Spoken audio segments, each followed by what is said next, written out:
Imaginez un peu. Socrate, Bouddha et Confucius, trois géants de la pensée, séparés par des milliers de kilomètres, qui auraient tous, en même temps, découvert la même vérité fondamentale sur l'humanité. Ça paraît fou, non? Eh bien aujourd'hui, on va plonger au cœur de cette énigme. Une histoire qui a traversé les siècles pour nous livrer une sagesse, une sagesse intemporelle. Alors, comment est-ce possible? Pour commencer à comprendre, il faut faire un petit voyage dans le temps. On parle d'il y a 2500 ans. C'est une époque absolument cruciale, où trois personnages, mais vraiment monumentaux, vont émerger. Et le truc incroyable, c'est qu'ils ne se sont jamais rencontrés. Pourtant, ils ont complètement changé notre façon de voir le monde. Et voilà la clé du mystère. C'est cette simultanéité. C'est presque difficile à croire, regardez bien.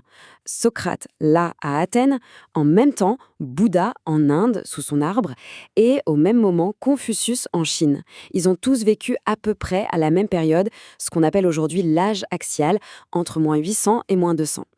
Et le plus fou, c'est qu'ils étaient séparés par des distances inimaginables pour l'époque. Juste pour qu'on se rende bien compte, on parle de 8000 kilomètres.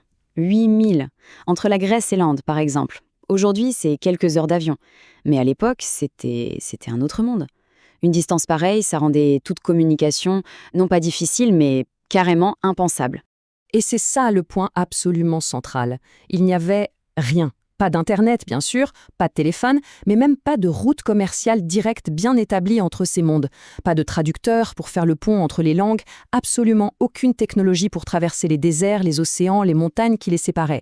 Alors la question est énorme. Comment ont-ils pu arriver à la même conclusion? C'est la grande question. Bon, face à ce mystère, il y a une théorie qui a émergé. Une théorie vraiment fascinante qui tente de donner un nom à tout ça.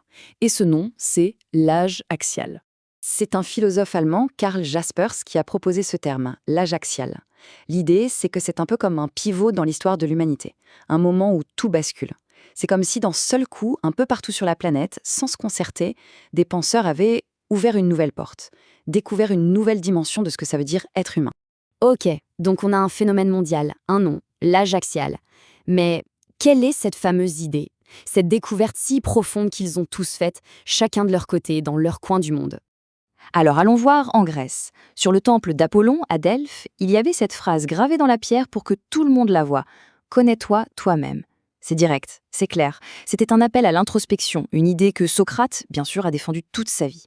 Pendant ce temps-là, à des milliers de kilomètres, en Inde, Bouddha disait quelque chose de tout aussi révolutionnaire. Pour lui, l'éveil, la vérité, ça ne vient pas d'un dieu, d'une force extérieure. Non, ça vient de l'intérieur. Sa phrase, c'est « Regarde à l'intérieur, tu es Bouddha ». En gros, la réponse, elle est déjà là, en nous. Et si on fait un dernier saut, en Chine, on retrouve Confucius. Et qu'est-ce qu'il dit? Il insiste sur exactement la même discipline. Le sage s'examine lui-même 3 fois par jour. C'est incroyable, non? 3 cultures, 3 mondes complètement différents et une seule et même conclusion. La clé de tout, la base de la sagesse, c'est la connaissance de soi. Franchement, une telle convergence, ça ne peut pas être juste une coïncidence. C'est trop précis. Mais le plus dingue dans toute cette histoire, c'est que ce n'est plus seulement une belle idée philosophique.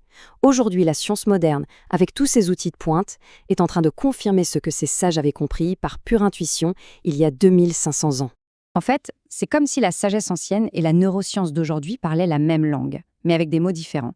Ce que les anciens appelaient l'introspection, eh bien les scientifiques ont un mot pour ça, la métacognition.